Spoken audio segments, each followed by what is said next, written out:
আসসালামু আলাইকুম, মনি টেস্টি কিচেনে আপনাদের সবাইকে স্বাগতম। আজকে যে ঘরোয়াভাবে আমি ডিমের কোরমাটা তৈরি করেছি, একবার বাসায় ট্রাই করে দেখুন, হোটেলের কোরমাকেও হার মানাবে। এখানে আমি চুলায় একটি প্যান বসিয়ে দিয়েছি, তার মধ্যে পর্যাপ্ত পরিমাণে তেল দিয়ে ডিমগুলোকে হলুদ ছাড়া সুন্দরভাবে একটু লবণ দিয়ে হালকা করে ভেজে নিব। এটা খুব কড়া করা যাবে না, তাহলে কিন্তু একদম খেতে ভালো লাগবে না। পরবর্তীতে এটাকে তুলে নিয়ে তেলের মধ্যে মরিচ বাটা, তারপর পরিমাণ মতো পেঁয়াজ এবং রসুন বাটা, এখানে আমি দিয়েছি আদা বাটাও ছিল সামান্য পরিমাণ, খুব বেশি আমি দেইনি।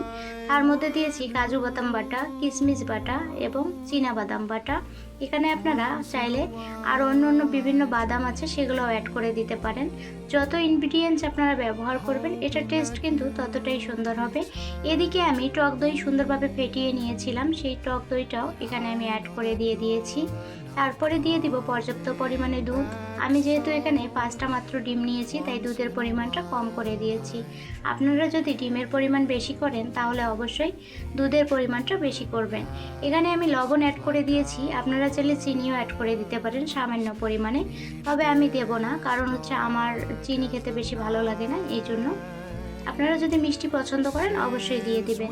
এখানে আমি রোস্টার মশলাও ব্যবহার করে দিয়েছি এবং শাহি জিরার গুঁড়া একটু দিয়ে দিয়েছি। আপনারা চাইলে ঘরে থাকা যে জিরার গুঁড়া থাকে সেটাও ব্যবহার করতে পারেন, তাতে কোনো সমস্যা নেই। এবারে আমি এটাকে সুন্দরভাবে কষিয়ে নিয়ে তারপর ডিমগুলো একে একে ছেড়ে দিব। যতক্ষণ পর্যন্ত উপরে তেলটা ভেসে না উঠবে ততক্ষণ পর্যন্ত এটাকে আমি কষিয়ে নেওয়ার চেষ্টা করব। তেলটা উপরে ভেসে উঠলে জিনিসটা অনেক সুন্দরভাবে কষানো হবে এবং কাঁচা যে একটা গন্ধ থাকে সেটা থাকবে না। এই পর্যায়ে দেখুন তেলগুলো উপরে একদম ভেসে উঠেছে। তেলগুলো উপরে ভেসে ওঠার পর আমি এটাকে আবারও ঢেকে দিব 4 থেকে 5 মিনিটের জন্য। আরও সুন্দরভাবে তেলটা উপরে ভেসে ওঠা পর্যন্ত অপেক্ষা করব। তারপর ঢাকনাটা খুলে আবারও এটাকে উলটপালট করে একটু নেড়ে চেড়ে দিব। এই পর্যায়ে আমি পর্যাপ্ত পরিমাণে একটু পানি দিয়ে দেব। পানিটা না দিলে এটা কিন্তু ওই যে মশলাগুলো দেওয়া হয়েছে এটার একটা কাঁচা গন্ধ থাকবে, এই জন্য আমি কিছু পানি অ্যাড করে দিয়েছি। তারপর এটাকে নেড়ে চেড়ে আবারও আমি এটাকে ঢেকে দেব 10 থেকে 15 মিনিটের জন্য।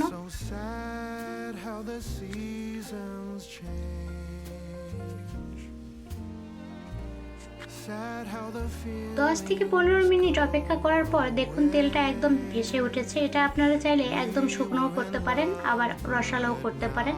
আমি একটু রস রাখবো, কারণ রোস্টের যে মশলাগুলো আমরা দিয়ে থাকি এটা আমার পরিবারের সবাই খেতে খুব পছন্দ করে, এই জন্য আমি এটাকে একটু রসালোই রাখবো।